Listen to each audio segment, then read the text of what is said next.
சூரியன் எஃப்எம் நேயர்களுக்கு வணக்கம். மீண்டும் விழுதுகள் நிகழ்ச்சியோடு இணைந்திருக்கிறோம். இன்றைய தினம் யாழ்ப்பாண மாவட்டத்தினுடைய தேசிய மக்கள் சக்தியினுடைய நாடாளுமன்ற உறுப்பினர் கருணானந்தம் இளங்குமரன் அவர்கள் எமது நிகழ்ச்சியில் தொலைகாணொலியூடாக இணைந்திருக்கிறார். வணக்கம் திரு இளங்குமரன் அவர்களே.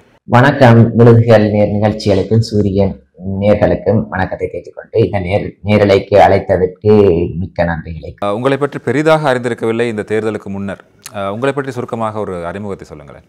தேர்தலுக்கு முன்னைய காலத்தில் என்னை பற்றி பெருசாக அறிந்து கொள்ளவில்லை. ஒரு தேவை ஒன்று மக்களுக்கு ஏற்படவில்லை அந்த காலத்தில். ஆனால் ஒரு அரசியல் ஸ்திரமற்ற நிலையும் ஏற்பட்டது. முன்னைய ஆட்சிகளின் செயற்பாடுகளில் புதிய முகங்களை தேடுவதற்கு எத்தனித்தார்கள். ஆனால் நாங்கள் அரசியலுக்கு புதியவர்கள் அல்ல என்பதை கூறிக்கொள்கிறேன். ஏனென்றால் 10 ஆண்டுகளுக்கு மேலாக நான் ஜேவிபியில் பயணிப்பவன் என்ற வகையில் தொழிற்சங்க ரீதியாக நடவடிக்கை எடுத்தவன்.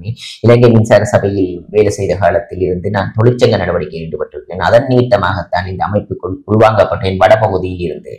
அப்போது இவர்களின் செயற்பாடுகள் எனக்கு பிடித்த நிமித்தம் அரசியல் கட்சிகளுடன் ஈடுபாட்டின் நிமித்தமாக பல தேர்தல்களில் நின்றிருக்கிறேன். ஆனால் இந்த தேர்தலில் வெற்றி வாகை சூடியிருக்கிறேன். மக்கள் ஆதரவு தந்திருக்கிறார்கள், வடபகுதி மக்கள்.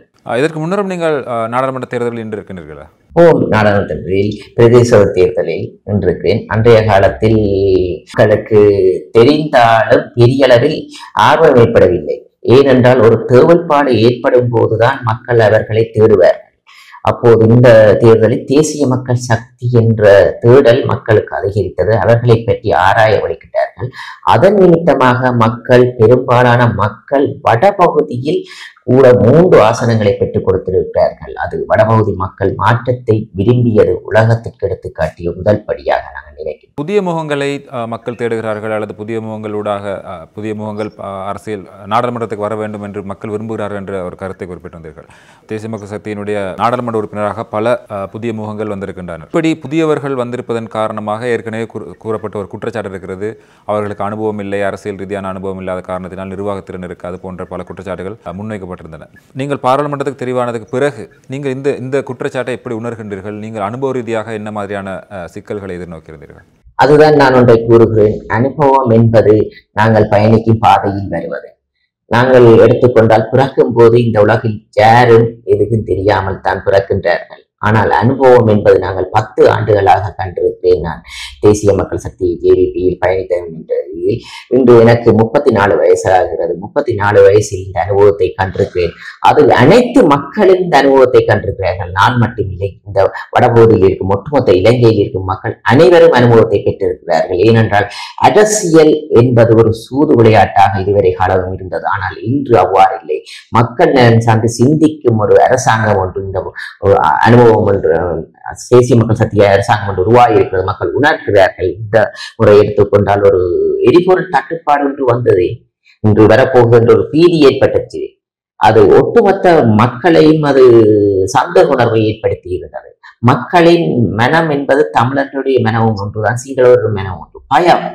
இந்த நாட்டை ஆட்டிவித்தவர்கள் இதுவரை காலமும் பயத்தினூடாகத்தான் அரசியலை செய்தார்களே ஒழிய இவர்கள் வந்தால் இது இல்லாமல் போயிடும், எமது ஆட்சிக்கு வரக்கு முதல் ஏனைய அரசியல்வாதிகள் மீது எவ்வாறான பொய்யான அபிப்பிராயங்களை சொன்னார்கள். டாலர் அதிகரிக்கும், இவர்கள் வந்தால் எரிபொருள் இல்லாமல் போகும், சாப்பாட்டு உணவுப் பொருட்கள் இல்லாமல் போகும் என்று ஒரு பயத்தை இந்த நாட்டு மக்களுக்கு விதைத்திருந்தார்கள். அந்த பயம் என்பது தமிழர்கள் என்று சிங்களவர்கள் என்று பேதம் இல்லாமல் அனைத்து மக்களையும் பயத்தினூடாகவே ஆட்சி செய்தார்கள். இதைத்தான் நான் ஒன்றை கூறுகிறேன். இதிலிருந்து இனவாதமும் என்ற ஒரு பயத்தையும் ஏற்படுத்தின்றார்கள் தமிழர்கள். அவ்வாறு சிங்களவர்கள் இவ்வாறு இனங்களுக்கு இடையில் முருகலை ஏற்படுத்தி 2 மக்களையும் பயத்தினூடாகவே அரசியலை செய்தார்கள். நாங்கள் நினைக்கின்றோம் பயத்தினூடாக அரசியலை செய்வதை விட ஒரு முறைமை மாற்றம் ஒன்று செய்ய வேண்டியிருக்கிறது. நாங்கள் எமது நாட்டின் ஜனாதிபதி அவர்களும் கூறியிருக்கிறார்கள், நீங்கள் பணத்தை பங்கிட உங்கள் தலையில் போட வேண்டாம். பணத்தை பங்கிடுவது என்பது அது மக்களுடைய பணம். அந்த கட்டமைப்பு நிதியை பங்கிடும் போது சிறப்பாக சேவை நடக்கிறது எங்களை அவமானிக்கிறார். ஆனால் நாங்கள் நினைக்கின்றோம் இந்த நாட்டில் ஒரு அரசியல் கலாச்சாரத்தை மாற்ற வேண்டும், மக்களுக்கு தெளிவூட்ட வேண்டும். அரசியல் என்றால் என்ன? மக்களை தெளிவூட்டும் போது மக்கள் விழிப்படைவார்கள். கேள்வி கேட்கும் சமுதாயத்தை உருவாக்குவது என்பது இலக்கு. அந்த இலக்கை நோக்கித்தான் நாங்கள் நகர்ந்து கொண்டிருக்கிறோம். மக்களை வெளிப்படைய செய்யும் போது, மக்கள் எல்லாம் தெரிந்தவர்களாக இருக்கும்போது, அரசியல் அறிவை பூரணை பெறும் போது, கேள்வி கேட்கும் சமுதாயம் உருவாகும் போது எல்லாரும் பயப்படுவார்கள். அதுக்கு நாங்களும் தான் பயப்பட வேண்டும், அரசு உத்தியோகத்தர்களும் தான் பயப்பட வேண்டும். நாங்கள் கண்டிப்பாக அந்த அரசியல் கலாச்சாரத்தை உருவாக்குவதற்கு நாங்கள் பிரசங்கமும் போட்டு நகர்த்தி கொண்டிருக்கிறோம். இன்று ஒரு சாதாரண கேள்வி கேட்கும் சமுதாயம் ஒன்று உருவாகி இருக்கிறது. அதன் காரணமாக இந்த அரசு சேவைகளில் வினைத்திறனாக இயங்கும் எதிர்வரும் காலத்தில் என்பதை நம்பிக்கை இருக்கிறது. அதற்காக நாங்கள் தொடர்ந்து பயணிக்கிறோம். அதுதான் இந்த நாட்டில் டிஜிட்டல் மயமாக வேண்டும் என்பது இலக்கு. நான் இந்த டிஜிட்டல் மயமாக வேண்டும் கூறுவது என்னென்றால், இன்று நான் யாழ்ப்பாணத்தில் இருந்து கொண்டு நான் உங்களுடன் தொடர்ந்து உரையாடி கொண்டிருக்கிறேன். இதுதான் முன்னைய காலத்தில் என்றால் இன்று நான் கொழும்பு வந்திருக்க கலையரத்திற்கு வந்திருக்க வேண்டும். ஆனால் இன்று ஒரு சிறிய பகுதியில் போக்குவரத்து நேரத்தை சிக்கனைப்படுத்திக் கொண்டு இப்படி டிஜிட்டல் மயத்துக்கு கூடாக ஆக வேண்டிய பொறுப்பு எமது அரசாங்கத்திற்கு. அதுதான் எமது நாட்டின் ஜனாதிபதி அவர்கள் டிஜிட்டல் மயத்தை தனது கையில் எடுத்திருக்கிறார். டிஜிட்டல் அமைச்சொன்றை உருவாக்கி இருக்கிறார். எமது இலக்கு 3 வருடத்தில் ஒட்டுமொத்த இலங்கையில் டிஜிட்டல் மயமாக வேண்டும் என்பதை இலக்காக நகர்த்தி கொண்டிருக்கின்றோம். தேசிய மக்கள் சக்தியினுடைய நாடாளுமன்ற உறுப்பினராக நீங்கள் இருக்கின்றீர்கள். இதற்கு முன்னர் நீங்கள் மின்சார சபையில் தொழிலாற்றியதாக சொல்லியிருந்தீர்கள். இப்பொழுது உங்களுடைய முழு நேர பணி அரசியலாகத்தான் இருக்கிறது அல்லவா? தேசிய மக்கள் சக்தியினுடைய நாடாளுமன்ற உறுப்பினர்களுக்கான வேதனம் அல்லது கொடுப்பனவு சம்பந்தமான பல தகவல்கள் அல்லது பல வகையான கருத்துக்கள் சொல்லப்படுகின்றன. முக்கியமாக கட்சியினால் தான் அவர்களுடைய வேதனம் பிரித்து வழங்கப்படுகிறது, நேரடியாக நாடாளுமன்றத்தினூடாக அல்ல, அரசாங்கத்தினால் அல்ல என்ற ஒரு கருத்து நிலவுகிறது. இது பற்றி சொல்ல முடியுமா உங்களுக்கு? இது பார்லிமெண்ட் உறுப்பினர்கள் தான். ஆமாம், உண்மையாகவே எம்மை பொறுத்த வரைக்கும் நமது அமைப்பும் கூறி இருக்கிறது. கண்டிப்பாக இந்த பார்லிமெண்ட் உறுப்பினர் பதவி என்பது எங்களுக்கு சொந்தமானது, மக்களுக்கு. அதன் ஊடாக எமக்கு அறிவு சார்ந்து தெளிவுபடுத்தி இருக்கிறார்கள். பார்லிமெண்ட் உறுப்பினர்கள் எடுக்கும் வரப்பிரசாதங்களை நாங்கள் பெறுவதில்லை அதிகமான. ஏனென்றால் அந்த வரப்பிரசாதம் என்பது மக்களுக்குரியது. அதனால் எமது சம்பளத்தை கூட எமது செக் புக்கில் துறந்து எமது அமைப்பிடமே கையளித்திருக்கிறோம். ஏனென்றால் ஒரு கட்டமைப்பு தேவை. அந்த கட்டமைப்பை நாங்கள் பின்பற்றுகிறோம். நாங்கள் மனமாறத்தான் அந்த கட்டமைப்பை பின்பற்றுகிறோம். நாங்கள் எழுதி எமது அமைப்பிடம் அந்த செக் புக்கை கொடுத்திருக்கிறோம். சம்பளம் அங்கேயே வரும். அதில் எமக்கான கொடுப்பனவுகள் இருக்கிறது. எமக்கு தேவையான கொடுப்பனவை கூட நாங்கள் எழுதி எங்கள் அமைப்பிடம் இருந்து பெற வேண்டும். உண்மையாகவே இது தனிநபருக்கு சொந்தமானது இல்லை, பார்லிமெண்ட் உறுப்பினர். அதனால் அந்த அமைப்பிடம் நாங்கள் எழுதி அதை பெற்றுக்கொள்கிறோம். அதைவிட அன்று தோழர் அவர்களும் கூறியிருந்தார்கள், கொழும்பில் இருப்பவர்களுக்கு அதிகமான செலவெரிபொருள் செலவு தேவையில்லை, ஆனால் யாழ்ப்பாணத்தில் இருப்பவர்களுக்கு தேவை. நமது நாட்டின் ஜனாதிபதி அவர்களே கூறியிருக்கிறார். ஏனென்றால் இவர்களது போக்குவரத்து என்பது அதிகம் பயணம் செய்ய வேண்டியிருக்கிறது. அதனால் அவர்களுக்கு அதிகமான எரிபொருள் செலவுகளை கொடுக்க வேண்டும் அவர்களே சிந்திக்கின்றார்கள். அப்போது எமக்கும் தெரிகிறது, இது ஒரு கட்டமைப்பு ரீதியாக இது ஒரு பணத்தை நாங்கள் எடுப்பதற்காக இல்லை, இது அரசியல் கலாச்சாரத்தை மாற்றுவதற்காக நாங்கள் புறப்பட்ட நாங்கள் சேவை என்பதை உள்நோக்கமாக. அதுக்காக நாங்கள் அந்த பணத்தை திருடுவதில்லை. அந்த அமைப்பிடம் எழுதி நாங்கள் பெறுகிறோம் அவருக்கு தேவையான சலுகைகளை. இதை விட கூடிய நிதி தேவை என்றாலும் அவர்கள் தருவார்கள். இதை விட அந்த தேவைக்கு ஏற்ற வகையில் அவர்கள் அதை பங்கிடுவார்கள் மக்களுக்கு சேவைக்காக. உங்களுக்கு ஒரு நாடாளுமன்ற உறுப்பினருக்கு பாதுகாவலர்களை தற்போது ஏற்றுக்கொள்வதில்லை, ஆனால் ஊடக செயலாளர் ஒருவரையும் ஆலோசகரையும் வைத்துக் கொள்வதற்கான அனுமதி இருக்கிறது, அவர்களுக்கான கொடுப்பனவும் கூட இருக்கிறது. இந்த 2 பேரையும் நீங்கள் வைத்திருக்கின்றீர்களா? அந்த கொடுப்பனவு யாருக்கு செல்கிறது? கண்டிப்பாக அதை பொறுத்த வரைக்கும், ஏனென்றால் எமது அமைப்பில் இருந்து நாங்கள் நமக்காக உத்தியோகத்தர்கள் 6 பேரை நியமிக்கலாம். டிரைவர்லேருந்து எங்களோட பிஏ அதுகளில் எமது அமைப்பு வரும் கை வைக்கவில்லை. ஏனென்றால் அது அவர்கள் தனிப்பட்ட ஒரு அமைப்பு. நாங்கள் சேவையை செய்வதற்காக வந்திருக்கிறோம். அது அவர்களது நேரடியாக அவர்களது தனிப்பட்ட அக்கௌண்டுகளுக்கு செல்கிறது. அந்த பணத்தை பெற்றுக்கொண்டு அவர்களது சேவைகளை செய்கிறார். அதற்கு நாங்கள் கை வைக்கவில்லை. எமது சம்பளத்தை தான் நான் எமது அமைப்பு கூடாக அது எமது அமைப்பில் இருந்தவர்கள் அந்த சேவையை செய்வார்களா என்றால் அதை சினியிடம் பெறுவதில்லை. அது சினியிடம் அவர்களே அந்த பணத்தை பெற்று திருப்பி கட்சி எமது காரியாலயத்திடம் ஒப்படைத்து விடுவார்கள். அவர் இதுதான் நடைபெறுவது. ஏனென்றால் இதுக்கு சிறந்த உதாரணம் கூறுகிறேன். எமது மகளிர் சிறுவர் அமைச்சர் வெளிநாடு சென்றிருந்தார். அவர் சென்று விட்டு அந்த பணத்தை கொண்டு மீளளித்திருந்தார். இவ்வாறுதான் ஒரு அமைப்பு கட்டமைப்பு கொண்டு இருக்கிறது. அதனால் நாங்கள் மக்கள் நலன் சார்ந்து செய்வோம். கண்டிப்பாக உங்களுக்கு ஊடக செயலாளர்கள் உதவியாளர்கள் இருக்கிறார்களா? உதவி செய்யும். அவர்களுக்கான வேதனத்தையும் இந்த கட்டமைப்பு தான் வழங்குகிறதா அல்லது நாடாளுமன்றத்தினூடாக வழங்கப்படுகிறதா? நாடாளுமன்றத்தினூடாக அவர்களது வேதனம் வழங்கப்படுகிறது. அவர்களது தனிப்பட்ட இது. யாழ்ப்பாணத்தை எடுத்துக்கொண்டால் பல்வேறு பிரச்சனைகள் இருக்கின்றன. இப்பொழுதும் கூட மீனவர்களுடைய பிரச்சனை மிகப்பெரிய ஒரு பிரச்சனையாக இருக்கிறது. இந்திய மீனவர்கள் இலங்கை கடற்பரப்புக்குள் அத்துமீறி மீன்பிடியில் ஈடுபடுவதன் காரணமாக வடமாகாணத்தில் இருக்கிற மீனவர்கள் பெரும் பாதிப்புக்கு உள்ளாகின்றார்கள். அவர்களது சம்பந்தமாக நடவடிக்கை எடுக்குமாறு நீண்ட காலமாக கோரிக்கை விடுத்து வருகிறார்கள். இந்த பிரச்சனையை தீர்ப்பதற்கு நீங்கள் முன்வைக்கின்ற யோசனை என்னவாக இருக்கும்? கண்டிப்பாக மீனவருடைய பிரச்சனை இன்று யாழ்ப்பாணத்தில் அதிகரித்துள்ளது. ஏனென்றால் முன்னைய காலத்திலும் அந்த பிரச்சனை இருந்து கொண்டுதான் இருக்கிறது. இதுவரை சதாகாலம் அந்த பிரச்சனையை தீரா பிரச்சனையாக வைத்துக் கொண்டிருக்கிறார்கள். அதற்காக நாங்கள் உண்மையாக எடுத்துக்கொண்டால் இழுவை மடி படகுகள் இந்தியாவிலிருந்து இலங்கைக்கு வரும் படகுகளால் அதிகளவான பாதிப்பை வடபகுதி மக்கள் பெற்றுக்கொண்டு இருக்கிறார்கள் என்று உணர்கிறோம். ஆனால் எமது அரசாங்கம் என்ற வகையில் இன்று நாங்கள் அதற்கான நடவடிக்கையில் எடுத்திருக்கிறோம். உண்மையாகவே அதிகளவான படகுகள் நாங்கள் பறிமுதல் செய்திருக்கிறோம் இந்த ஆண்டு. அதைவிட நான் நேற்றைய தினம் மயிலட்டிக்கு சென்ற போது சொன்னார்கள், இறங்குதுறையில் அவர்களது கொண்டு அந்த படகுகளை நிப்பாட்டி எமது படகுகளுக்கு இடைஞ்சலாக இருக்கிறது. இதுவரும் காலத்தில் அதற்கான நடவடிக்கையை துரிதமாக எடுத்து அந்த இறங்குதுறையை மக்களிடம் கையளிப்பதற்கு இருக்கின்றோம். ஏனென்றால் இந்திய ஒட்டன் ரோலிங் என்பது எமது வளத்தை அழித்து கொண்டு செல்கிறார்கள். அதற்கு ஒருபோது நாங்கள் இடமளிக்க போறோம். எதிர்வரும் காலத்தில் அதற்கான நடவடிக்கை எம்மாடும் அழுத்தங்களை பிரிவித்து அதிகளவான படகுகளையும் செய்வதற்கான நடவடிக்கை எடுத்திருக்கிறோம். எதிர்வரும் காலத்தில் கடற்படை அதிகாரிகளுக்கு கூடாக இதற்கான நடவடிக்கை வெகு சீக்கிரமாக எடுத்து இதற்கான முற்றுப்புள்ளியை பெறுவதற்கு அரசாங்கம் பிரசங்கமாக இருக்கிறது என்பதை கூறிக்கொள்கிறோம். இந்த விடயத்தில் இந்திய அரசாங்கம் இந்த விடயத்தில் மீனவர் பிரச்சனையை மனிதாபிமான ரீதியாக கையாள வேண்டும் என்ற ஒரு கோரிக்கையை நீண்ட காலமாக முன்வைத்து வருகிறது. அதே போல தமிழக அரசாங்கம் கூட இந்த பிரச்சனையை மனிதாபிமான ரீதியாக கையாள வேண்டும் என்ற கோரிக்கையை தான் முன்வைத்து வருகிறது. அதே நேரம் அவர்கள் இலங்கைக்குள் அத்துமீறி பிரவேசிக்கிறார்கள் என்று எமது தரப்பினால் சொல்லப்பட்டாலும் கூட இந்தியாவின் தரப்பினரால் அப்படி இல்லை, அவர்கள் சர்வதேச கடற்பரப்பில் தான் மீன்பிடியில் ஈடுபடுகிறார்கள் போன்ற கருத்துக்கள் அல்லது அவர்களை பாதுகாக்கும் வகையிலான கருத்துக்கள் சொல்லப்படுகின்றன. இந்த விடயத்தை நீங்கள் எப்படி பார்க்கின்றீர்கள்? உண்மையாகவே மனிதாபிமானம் என்பது எமது அரசாங்கமானது மனிதாபிமானமாகத்தான் செய்யப்படுகிறது.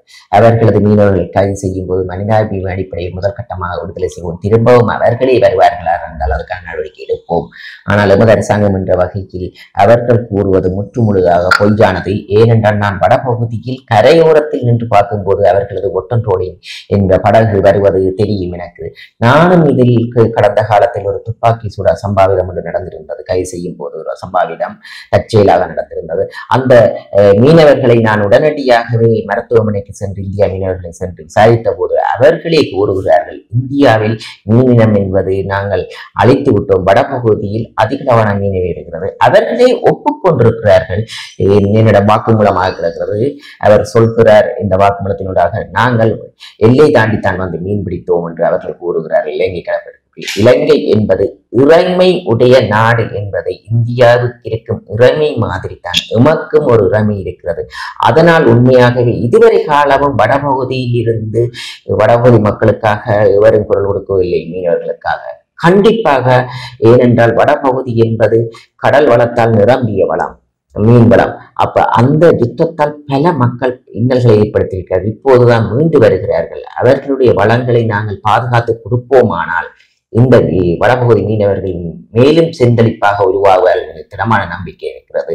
சர்வதேச கடல் என்பது சர்வதேச கடலில் யாரும் போய் சென்று மீன் பிடிக்கலாம். இந்தியாவும் பிடிக்கலாம், சைனாவும் பிடிக்கலாம். ஆனால் எமது பிரதேச மீனவர்கள் சர்வதேச கடலுக்கு செல்வது குறைவு. சர்வதேச போர்டர் இந்தியா இல்லை என்பது வேறை, இலங்கையில் இடையில் இருப்பது சர்வதேச கடற்பரப்பு என்று அந்த பகுதியில் எமது மீனவர்களையும் அனுப்பி பிடிப்பதற்கான நடவடிக்கை எதிர்வரும் காலத்தில் அது பெரிய படகுகள் தேவை. அதற்கான அப்படியான செயற்பாடுகளை நாங்கள் எடுப்பதற்கு தீர்மானித்திருக்கிறோம். ஆனால் இது என்பது எமது கடல் பிரதேச எல்லைக்குள் நிர்வகிக்கிறார். உலக வரைபடத்தால் உலகத்தால் நிர்ணயிக்கப்பட்ட எல்லை என்பது எல்லையில் எல்லை தாண்டுவது என்பது வேறு. எல்லைக்குள் தடை செய்யப்பட்ட உபகரணங்களை பயன்படுத்தி ஒட்டன் ரோலிங்கள்ல மீன்பிடிப்பது என்பது வேறு. அதைவிட எமது பிரதேச மீனவர்கள் வேலைகள் எல்லாம் அறுத்து செல்கிறார். அந்த மீனவர்கள் என்னிடம் கூறுகிறார்கள், நீங்கள் இதை தடுக்காவிட்டால் நாங்கள் தூக்கு போட்டு சாவதா என்று மீனவர்கள் வடமாகாண மீனவர்கள் கூறுகிறார்கள். எதிர்ப்பு நடவடிக்கையை சென்ற கிழமை செய்திருந்தார்கள் யாழ்ப்பாணத்தில் இந்திய தூதருக்கு முன்னாள் யாழ்ப்பாண ஆளுநர்கள் எமது கட்சிக்காரிகளை அந்த மகஜரை சார்ந்திருக்கிறார்கள். அதனால் எதிர்வரும் காலத்தில் இதற்கான நடவடிக்கை எல்லை தாண்டி ஒட்டன் ரோலிங்கில் மீன் பிடிப்பதை முற்றாக நாங்கள் தடை செய்வதற்கான நடவடிக்கையை ஆயத்த பணியை ஏற்படுத்தியுள்ளோம். வடபகுதியில் கண்டிப்பாக அதற்கான நடவடிக்கை எடுப்போம் கடற்படை அதிகாரிகளை கொண்டு. கடந்த காலங்களில் மீன்பிடித்துறை அமைச்சு பல்வேறு அரசாங்கங்களின் கீழ் செயல்பட்டிருந்தாலும் கூட அந்த மீனவர்களுடைய பிரச்சனையை தீர்ப்பதற்கு சரியான வகையில் நடவடிக்கை எடுக்கவில்லை, இந்த விடயத்தை சரியான அணுகுமுறையோடு அணுகவில்லை என்ற ஒரு குற்றச்சாட்டை தான் பிரதானமாக உங்களுடைய கட்சி முன்வைத்து வந்திருக்கிறது. கடந்த தேர்தல் காலங்களில் கூட இந்த இவ்வாறான பிரசாரங்கள் தான் மேற்கொள்ளப்பட்டிருந்தன. இப்பொழுது அரசாங்கத்தின் பதவியை ஆளும் கட்சியாக நீங்கள் இருக்கின்றீர்கள், உங்களுடைய அமைச்சர் ஒருவர் இருக்கிறார். இதில் நீங்கள் கடந்த கால அரசாங்கங்களை விட இந்த விடயத்தில் எப்படியான வித்தியாசமான அணுகுமுறையை நீங்கள் பின்பற்றுகின்றீர்கள்? கண்டிப்பாக எதிர்காலத்தில் அதிகளவான படகுகளை கைது செய்திருக்கிறோம். அதன் பிறகு நாங்களும் ஒரு அமைச்சருக்கும் கூறியிருக்கிறோம், அதிகளவான படகுகள் அவர்கள் ஒரு மூலோபாயம் வகுத்து இந்தியாவிலிருந்து வருகிறார்கள். கைது செய்வது என்பது 1-2 படகுதான் ஒரு நாளை கைது செய்ய முடியும் உடனடியாக. அதனால் எதிர்வரும் காலத்தில் இதற்காக மூலோபாயம் ஒன்று வகுத்து இப்போது கடற்படையினால் பயிற்சியும் அளிக்கப்பட்டிருக்கிறது சென்ற கிழமை. அதனால் எதிர்வரும் காலத்தில் அதற்கான நடவடிக்கை எடுத்து அவர்களது கைது செய்யக்கூடிய படகுகளை கைது செய்து மீத படகுகளின் வலைகளை கூட அறுத்துவிட்டு அவர்களை கலைப்பதற்கான நடவடிக்கையை நாங்கள் எடுப்போம் என்பதை நாங்கள் தீர்மானித்துள்ளோம். ஏனென்றால் ஒரு இடத்தில் 100 படகு வரும்போது 100 படகுகள் கைது செய்ய முடியாது. அதைவிட நாங்கள் சர்வாதிகார போக்குக்கு செல்ல முடியாது. ஆயுத முனையில் சுடுவது என்பது அந்த காலத்தில் அப்படியே நடவடிக்கை செல்ல முடியும். ஏனென்றால் அவ்வாறு நடவடிக்கை எடுக்க முடியாது. அதனால் அதிகளவான படகுகளை நாங்கள் எதிர்வரும் காலத்தில் முழுமூச்சாக ஒரு விதத்தை குறிக்கோள் காட்டி பிடிப்பதற்கும் அவர்களை கைது செய்வதற்கு நாங்கள் நடவடிக்கை எடுப்போம் என்பதை கூறுகிறோம். நாங்கள் ஆட்சி அமைத்து 4 மாதங்களிலேயே அனுபவத்தோழர் முன்னைய காலத்திலும் பிரச்சாரத்தில் ஜனாதிபதி தேர்தல் பிரச்சாரத்திலும் பாராளுமன்ற தேர்தல் பிரச்சாரத்திலும் கூறிய விஷயம் ஒன்றுதான், நாங்கள் மாயாஜால வித்து விளையாட்டுக்காரர்கள் இல்லை. ஒரு நாளில் நாட்டை அற்புத விளக்காக மாற்ற முடியும் என்பது பொய்க்கதை. நாங்கள் பொறுப்பெடுத்தது இந்த நாடு என்பது வங்குரோத்தடைந்த நாடாகத்தான் பொறுப்பெடுத்திருந்தோம். அதைவிட எமது வளங்களை சீரழித்த அரசியல்வாதிகள் தான் இருக்கிறார்கள். ஏனென்றால் பாராளுமன்றத்தில் கூறுகிறோம், ஒரு மாசத்துக்கு சபாநாயகர் 33 லட்சத்துக்கு எரிபொருளை அடித்திருக்கிறார் என்பது ஒரு தனிநபர் ஒரு மாசத்துக்கு. அவ்வாறு என்றால் இந்த நாடு மக்களுடைய பணம் எப்படி வீண்பிரியமாக்கப்பட்டது. நாங்கள் மக்களுக்கு ஒன்றை கூறுகிறோம், எமது ஆட்சியில் மக்களுடைய பணத்தை ஒரு சதத்தையேனும் வீண்பிரியம் செய்யவிட மாட்டோம். அது இன்று நடைமுறை வாயிலாக நாங்கள் நேரடியாக காட்டிக்கொண்டோம். முதலில் நாங்கள் திருந்தவன், அமைச்சர்கள் திருந்தவன். முன்னே நாள் அமைச்சர்கள் எவ்வாறு இருந்தார், இன்று அமைச்சர்கள் எவ்வாறு இருக்கிறார். நாங்கள் மாறிவிட்டோம். அந்த மாற்றத்தை எதிர்வரும் காலத்தில் அரச கட்டமைப்பில் செய்யும் போது இந்த நாடு செந்தளிப்பாக மாறும். எமது எதிர்பார்ப்பு, முன்னைய காலத்தில் இலங்கையை வந்து பார்த்துவிட்டு சிங்கப்பூர் ஜனாதிபதி கூறினார், இலங்கையை மாதிரி சிங்கப்பூர் ஆக்குவோம். நாங்கள் ஒன்றை கூறுவோம், இந்த உலகத்தில் சிறந்த நாடாக மாற்றுவதற்கு நாங்கள் ஒவ்வொரு வருடங்கள் முன்னேற்ற பாதையை அடைந்து கொண்டிருக்கும். இப்போது நாடு முன்னேற்ற பாதையை நகர்ந்து கொண்டிருக்கிறது. கண்டிப்பாக அன்று தோழரின் இலக்கு இலங்கை பாஸ்போர்ட்டை வைத்திருக்கிறது, பெருமையான நாட்டை உருவாக்குவதே எமது இலக்கு. அந்த இலக்கை நோக்கித்தான் நகர்கிறோம். அதுதான் எமது இலக்கு. இந்திய தரப்பினரால் இதுக்கான ஒரு தீர்வாக, அதாவது மீனவர் பிரச்சனைக்கான ஒரு தீர்வாக சொல்லப்படுகின்ற விடயம் அல்லது இந்த மீனவர் பிரச்சனை எழுவதற்கான ஒரு காரணம் கச்சத்தீவின் உரிமையை இலங்கைக்கு வழங்கியதுதான் என்ற ஒரு பிரச்சாரம் கூட அங்கு இந்தியாவில் மும்முரமாக மேற்கொள்ளப்பட்டு வருகிறது. ஆகவே கச்சத்தீவை மீண்டும் பெற்றுக்கொள்ள வேண்டும் என்பதற்கான வலியுறுத்தல்கள் அங்கு அதிகரித்திருக்கின்றன. இந்த விடயத்தை நீங்கள் எப்படி பார்க்கின்றீர்கள்? அதாவது இந்தியா இப்படியான ஒரு கோரிக்கை முன்வைக்குமாக இருந்தால் நீங்கள் என்ன மாதிரியான நடவடிக்கை எடுப்பீர்கள்? கண்டிப்பாக கச்சத்தீவு என்பது இலங்கைக்கு அன்றைய காலத்தில் கச்சத்தீவு என்று ஒரு முருகல் நிலையாக இருந்தது. இப்போது அந்த கச்சத்தீவு என்பது சட்டபூர்வமாக இலங்கைக்கே உரித்துடையது, உலகத்தாலும் அங்கீகரிக்கப்பட்டது. அது இலங்கை நாட்டுக்குரிய பிரதேசமானது.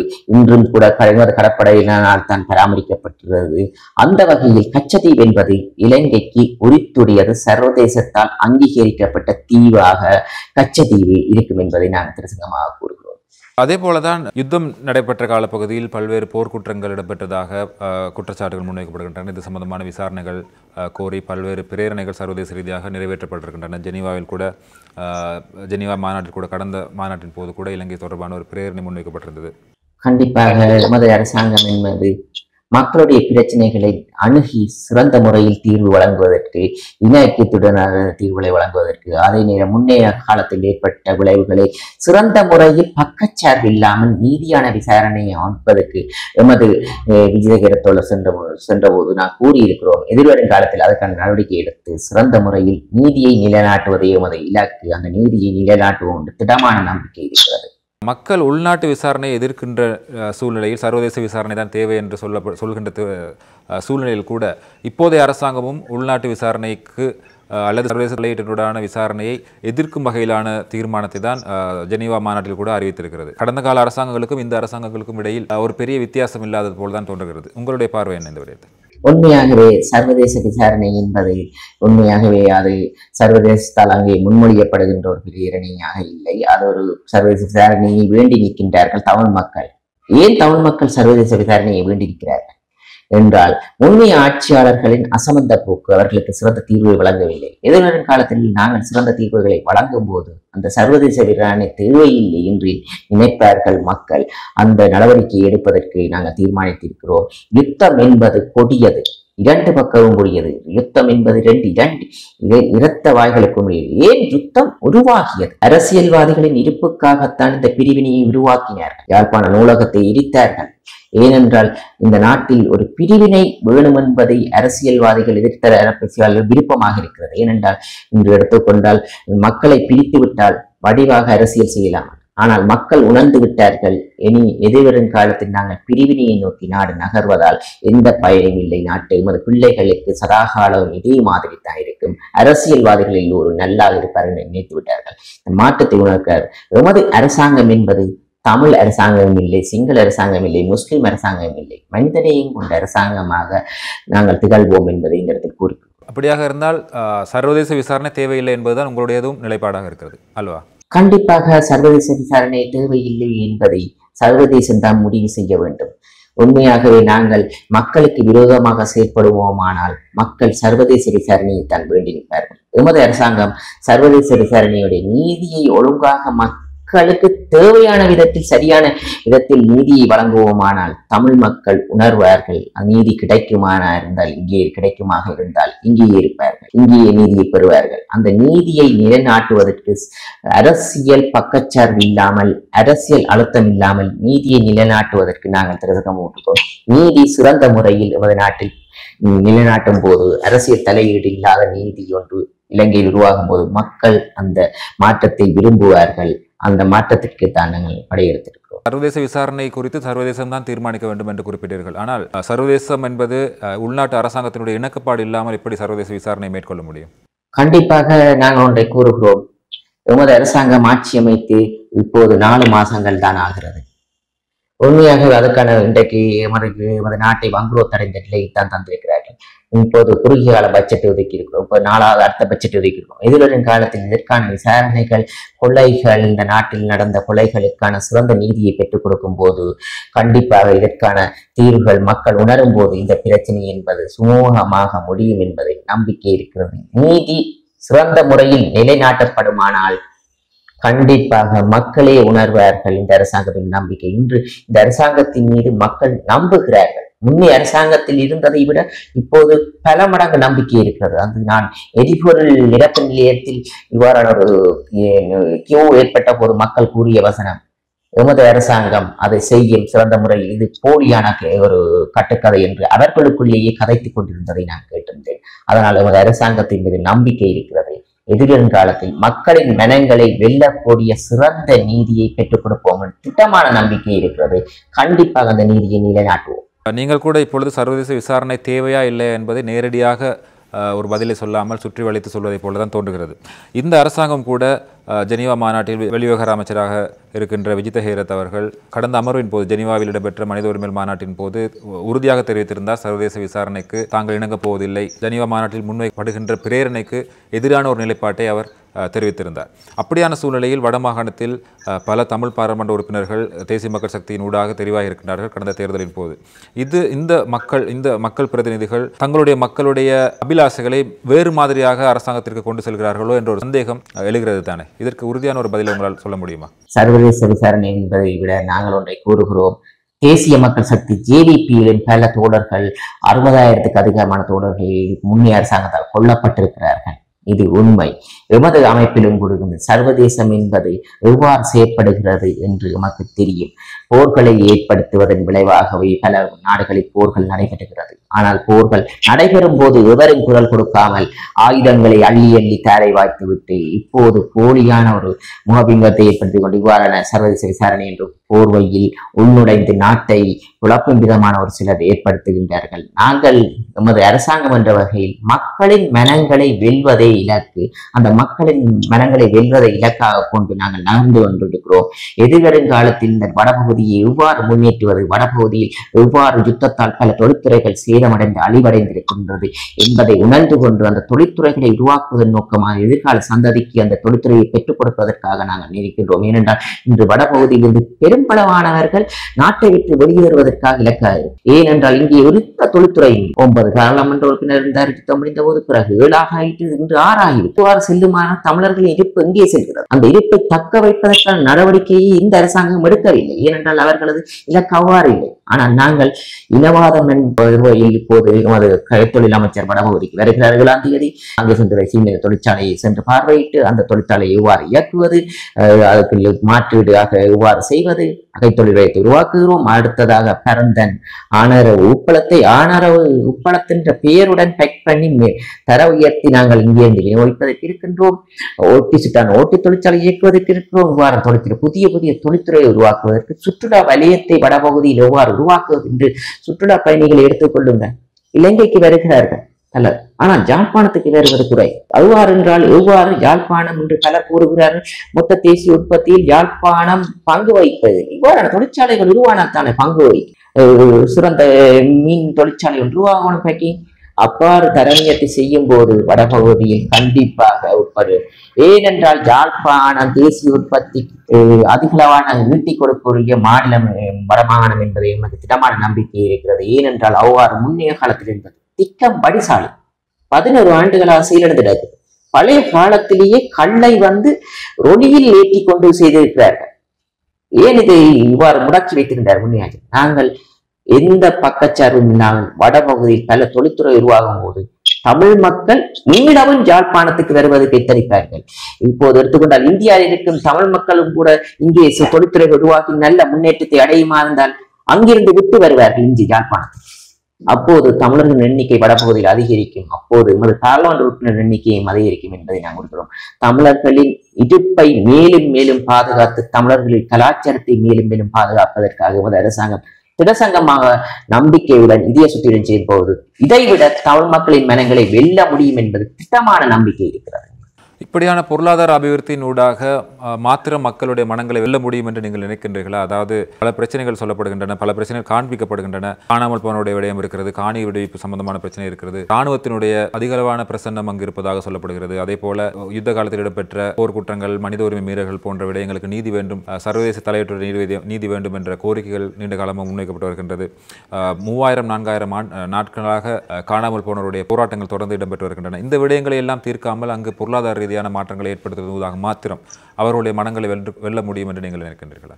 இல்லை, கண்டிப்பாக தமிழரின் மனத்தை பொருளாதாரத்தின் மட்ட மாற்றத்தை வென்றுவிட முடியாது. நமக்கு தெரியும், வடபகுதி என்பது தமிழர்கள் பகுதி என்பது தமிழர்களுக்கு தனித்துவமான பிரச்சனைகள் உள்ளது என்பதை உணர்ந்திருக்கின்றோம். முதற்படியாக அதற்கான நடவடிக்கையும் எடுக்கின்றோம். உண்மையாகவே சிறந்த தீர்வுகளை பெற்றுக் கொடுக்கும் போது தமிழர்கள் மனத்தை வெல்லுவோம். கண்டிப்பாக காணி விடுவிப்பு என்பது கண்டிப்பாக மக்களுடைய காணிகளை மக்களிடமே கையளிப்போம். அதே மாதிரி நாங்கள் எமது கொள்கை பிரகடனத்தில் குறிப்பிட்டதை கண்டிப்பாக நிறைவேற்றிய தீர்வோம்.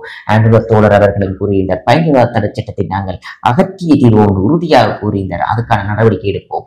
ஏனென்றால் நாங்கள் ஒரு நாளில் எல்லாத்தையும் புரட்டி போட்ட முடியாது. கண்டிப்பாக அதற்கான நடவடிக்கை எடுப்போம். கண்டிப்பாக இப்போ இவ்வாறான பிரிவினைவாதம், சாதியவாதம், இவ்வாறான சட்டத்துக்கு எதிரான ஒரு சட்டமூலத்தை, புதிய சட்டமூலத்தை கொண்டு வந்து இந்த பயங்கரவாத தடை சட்டத்தை ஒழிப்போம் என்பதை மக்களுக்கு கூறுகிறோம். அதே நேரம் தமிழ் மக்களுக்கு தனித்துவமான பிரச்சனை இருக்கின்றது என்பதை நாங்கள் கூறிக்கொள்வோம். தமிழர்களது கலாச்சாரம், பண்பாடு, இலக்கியங்களை பேணி பாதுகாத்துக் கொண்டு தமிழர்களின் இருப்பை மேலும் வலுப்படுத்தும் போது தமிழர்களின் மனங்களை வென்று தமிழர்களின் பிரதிநிதிகளாக தமிழர்களே இருப்பார்கள்.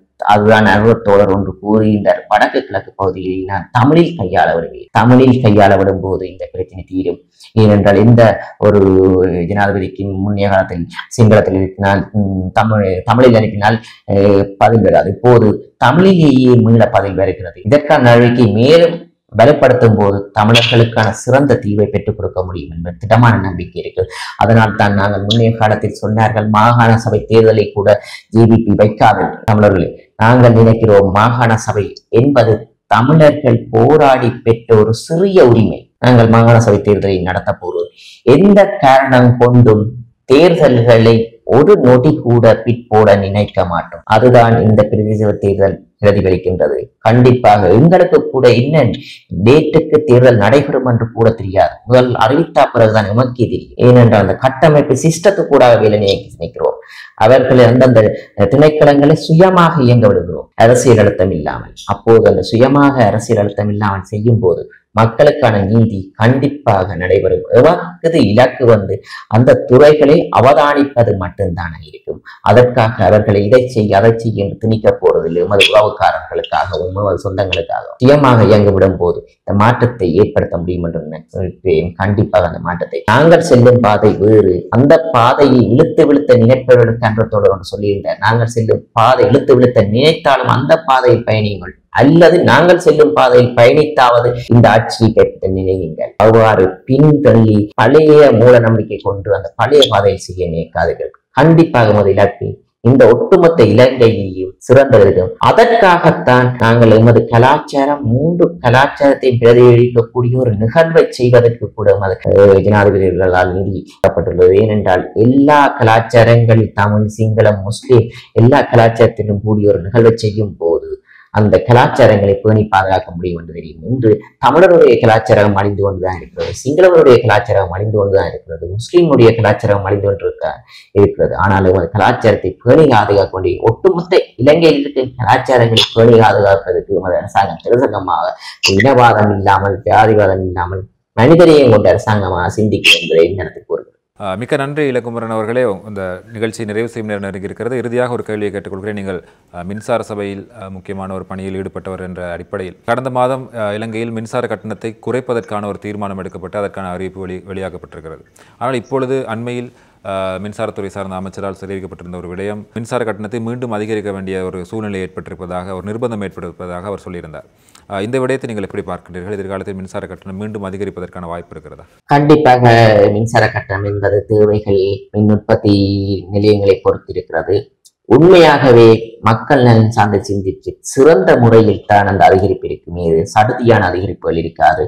உண்மையாகவே எமது எதிர்பார்ப்பு இருக்கிறது. மின்சார கட்டணத்தை மேலும் மேலும் குறைக்க வேண்டும் என்பதை எதிர்பார்ப்பு. எதிர்வரும் காலத்தில் உண்மையாகவே அந்த லாப நோக்கங்கள் அதை கருத்தில் கொண்டு மின்சார சபை பில்லை குறைப்பதை எமது இலக்கு 5 வருடங்களில் சிறந்த மின்சார கட்டணத்தை குறைக்கும் போது தொழில்துறைகள் மேலும் உருவாகும் என்பது நம்பிக்கை இருக்கிறது. இரண்டாம் மின்சார கட்டணத்தை மேலும் குறைப்பதை இலக்காக கொண்டுதான் அரசாங்கம் செய்யப்படுது. ஆனால் இன்றைய நிலையை பொறுத்தவரைக்கும் இதையும் பாதுகாப்பதற்கு கருத்தில் கொண்டு அதற்கான நடவடிக்கை தொழில் சார்ந்த வல்லுநர்களால் அதை முன்மொழியப்படும். அதற்காக மக்களுக்கு விரோதமான பக்கச்சார்பான மின் ஏற்றங்களாக இருக்காது, தொழில் சார்ந்து மக்கள் நலன் சார்ந்த ஏற்றங்களாக இருக்கும். அதை நாங்கள் உறுதிப்படுத்துவோம்.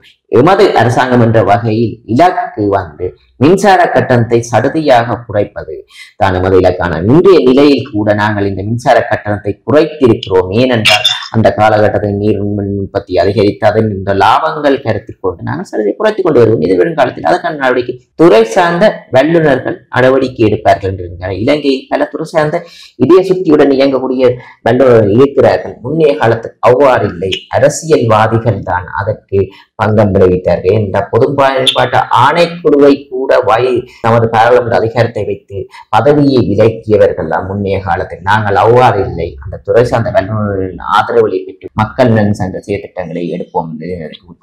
அதே போலதான் எதிர்வரும் உள்ளூராட்சி மன்ற தேர்தலுக்கான ஆயத்த பணிகள் தற்போது இடம்பெற்று வருகின்றன. தேசிய மக்கள் சக்தி என்ன மாதிரியான அணுகுமுறையை வடமாகாண வடகிழக்கில் எடுக்க இருக்கிறது இந்த தேர்தல் சம்பந்தமாக? கண்டிப்பாக உள்ளூராட்சி தேர்தல் என்பது நாங்கள் தேர்தலுக்கு பயந்தவர்களும் இல்லை. ஏனென்றால் கண்டிப்பாக தமிழ் மக்கள் பாராளுமன்றத்தில் வழங்கிய ஆதரவிடையே அமோகமான ஆதரவை தருவார்கள் என்ற நம்பிக்கை இருக்கிறது. ஏனென்றால் வடமாகாண மக்கள் எமக்கே கூறியிருக்கிறார்கள். இந்த 2 பேர்களுக்கு கொடுத்து இப்போது பாராளுமன்றத்தை வழங்கிவிட்டோம், பிரதேச சபையையும் வழங்கி அவர்களின் 5 வருடத்தை கொடுத்து பார்ப்போம். முன்னைய காலத்தில் பாராளுமன்றத்தையும் வழங்கி பிரதேச சபையும் அவர்களும் வழங்கி இருந்தார்கள். ஆனால் இந்த வருடம் 2 பேரும் பக்கப்போர் முழுவதை விட பெரும்பான்மையான பிரதேச சபைகளை நாங்கள் கைப்பற்றுவோம் என்று திட்டமான நம்பிக்கை இருக்கிறது. மக்களே ஆதரவை தருகிறார்கள். இன்று மக்கள் எமது கட்சி காரியாலயத்துக்கு நாங்களாக வேட்பாளராக நிற்பதற்கு போட்டி போட்டு வருகிறார்கள், படித்தவர்கள் பலர். ஆனால் இது வருங்காலத்தில் அதற்கான நடவடிக்கை ஆராய்ந்து போடுகிறோம். நாங்கள் பத்திரிகைகளிலோ முக புத்தகத்திலோ வேட்பாளர்களை தேடுவதில்லை. மக்களே எமது கட்சி காரியாலயத்துக்கு வருகிறார்கள். இன்று எமது கட்சி காரியாலயம் என்பது இன்று அரசாங்கத்தின் கட்சிகளை அமைச்சு காரியாலயம். எந்த இராணுவத்தை கொண்டுமோ போலீசாரை கொண்டுமே படை சூழ்ந்த எமது கட்சி காரியாலயம் இல்லை. மக்களால் சூழப்பட்ட கட்சி காரியாலயம். மக்களுடன் நிற்கும் போது மக்களின் ஆதரவு பலமாக அமையும் என்பதை திடமான நம்பிக்கை இருக்கிறது. அடுத்ததாக ஒரு மாகாண சபை தேர்தல் நடைபெறும் என்பதையும் உறுதியாக கூறியிருந்தீர்கள். இப்படி ஒரு மாகாண சபை தேர்தல் நடக்கும் போது வடமாகாண சபையை தேசிய மக்கள் சக்தி கைப்பற்றக்கூடிய வாய்ப்பு இருக்கிறதா? அப்படியான ஒரு நம்பிக்கை உங்களுக்கு இருக்கிறதா? கண்டிப்பாக வடமாகாண சபையை கைப்பற்ற முடியும் என்ற நம்பிக்கை இருக்கிறது. மக்களின் மனங்களை வெல்வோமானால் மக்கள் கண்டிப்பாக எம்மிடம் கையளிப்பார்கள். நாங்கள் நினைக்கின்றோம் அந்த கையகப்படுத்துவது என்று எமக்கில்லை, மக்கள் நலன் சார்ந்துதான். இங்கே இருக்கும் உறுப்பினர்கள் தான் அந்த பிரதேச சபையில் மெம்பராக போறார், மாகாண சபையில் மெம்பராக போறார். தமிழர்களின் மனங்களை வென்றவர்கள் அவ்வாறு என்பதை நாங்கள் கண்டிப்பாக தமிழ் மக்களுக்கு நலன் சான்று திட்டங்கள் மக்கள் நலன் சான்று திட்டம் செய்யும் போது மக்கள் எமக்கு ஆதரவு தருவார்கள், எங்கள் பிரதிநிதிகளுக்கு ஆதரவு தருவார்கள். அதைத்தான் நாங்கள் ஒன்றை கூறுகிறோம். எமது அமைப்பானது தமிழ் கட்சியும் இல்லை, சிங்கள கட்சியும் இல்லை, முஸ்லிம் கட்சியும் இல்லை, மனிதநேயம் கொண்ட ஒரு அமைப்பு என்பதை நான் இந்த இடத்தில் கூறுகிறோம். மனிதநேயம் கொண்ட அமைப்பாக உலகத்தில் திகழும் போது, நம்பிக்கை வெல்லும் போது இதைவிட எமது நாடு முன்னேற்ற பாதையை அடையும். அதற்காக தமிழ் மக்கள் இதய சுத்தியுடன் பாராளுமன்ற தேர்தலில் ஆதரவை தந்திருக்கிறார்கள். அந்த ஆதரவு என்பது பாராளுமன்றத்தில் மேலும் அதிகரிக்கும் திட்டமான நம்பிக்கை இருக்கிறது. நாங்கள் பல பிரதேச சபைகளை கைப்பற்றி எமது ஆளுகையில் இருக்கும் என்பதை மக்களின் ஆளுகை அந்த பிரதேசத்தை கைப்பற்றுவதன் ஊடாக மட்டுமில்லை, எமது இலக்கு மக்களை அரசியல் கலாச்சாரம் மாற்றுவது. அரசியல் கலாச்சாரம் என்ற மக்கள் கேள்வி கேட்கும் சமுதாயமாக உருவாக்க வேண்டும். கேள்வி கேட்கும் சமுதாயமாக உருவாகுமானால் யாராலும் எவராலும் கைப்பற்றினாலும் இதை மக்கள் உரிமை சார்ந்த செயற்திட்டங்களை செய்ய முடியும் என்பதை திடமான நம்பிக்கை. மக்களிடம்தான் அதிகாரத்தை கையளிக்க நாங்கள் நினைக்கிறோம். மக்களுக்கான அதிகாரங்களை தெளிவூட்டும் போது மக்கள் தெளிவடைந்து சிறந்த கேள்வி கேட்கும் சமுதாயம் உருவாக்குவதை இலக்கு. அந்த கேள்வி கேட்கும் சமுதாயத்தை உருவாக்கியே தீர்வோம் என்றது திடமான நம்பிக்கை. மிக்க நன்றி திரு இளங்கோமரன் அவர்களே. தொலைக்காணொலியூடாக எமது நிகழ்ச்சியில் இணைந்து கொண்டு பல விடயங்களை தெரிவித்திருந்தீர்கள். உங்களை மீண்டும் நேரடியாக எமது கலையத்துக்கு அழைத்து ஒரு நீண்ட நிகழ்ச்சியை நடத்துவதற்கும் ஆவலாக இருக்கிறோம். மிகவும் நன்றிகள். நன்றி நேயர்களே, இத்துடன் நிகழ்ச்சி நிறைவு செய்வோம். மீண்டும் அடுத்த வாரம் இன்னும் ஒரு அதிதியுடன் சந்திப்போம். அதுவரைக்கும் நிகழ்ச்சி தயாரிப்பாளர் ராகுல் மற்றும் யாழ்ப்பாணத்திலிருந்து இந்த நிகழ்ச்சியை ஒருங்கிணைத்து வழங்கிய செய்தியாளர் பிரதீபன் அவர்களிடம் விடைபெற்று செல்லும் நான் பரமேஸ்வரன் விக்னேஸ்வரன். வணக்கம்.